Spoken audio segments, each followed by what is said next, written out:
অলক্ষ্য থেকে আকাশ, আকাশ থেকে অনিল, অনিল থেকে অনল, অনল থেকে সলিল, সলিল থেকে অবনী, অবনী থেকে মানুষের মন, মানুষের মন থেকে কালের পরিমাপ, অতীত, বর্তমান, ভবিষ্যৎ।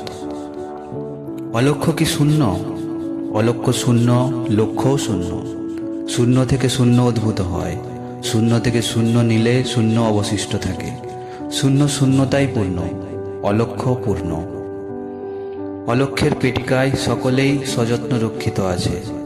সহস্র বর্ষ পূর্বের কোনো এক কিশোরের কাহিনী, যে জীবনের অর্থ খুঁজেছিল তার বাল্য সঙ্গিনীকে, খুঁজেছিল মহাকরুণাকে।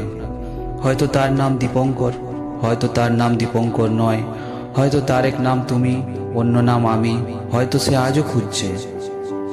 অথবা কোনো এক তিব্বতী সমন আজ থেকে 800 বছর আগে খুঁজেছিল দীপঙ্করের পদচিহ্ন। তাকে পথ দেখিয়েছিল কোনো সময়ের দূতি।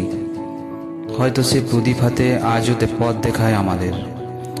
কিংবা অধুনাতন কালের কোনো যুবক উৎখনন করেছিল কোনো বিলুপ্ত কিংবদন্তির ভূমি, ছিন্ন পুঁথির পৃষ্ঠা থেকে উঠে এসেছিল কোনো ইঙ্গিতবহ শ্লোক। আর ভুলে যাওয়া কোনো এক গাথা কত পথ ঘুরে গান হয়ে ফিরে আসেছিল পাড়াগাঁয়ের কোনো এক গরিব ঘরের মেয়ের গলায়। সেই যুবকের নাম হতে পারে অমিতায়ুধ, আর সেই মেয়েটি হয়তো বা জাহ্নবী। তারপর অলক্ষ্যের পেটিকায় রক্ষিত 3 কাল প্রসরের প্রধান চরিত্রগুলির দেখা হয়েছিল কোনো কালবৈশাখীর ঝঞ্ঝামুখর সন্ধ্যায়, যেখান থেকে তাদের যাত্রা শুরু হয়েছিল অলক্ষ্যের দিকে পুনর্বার।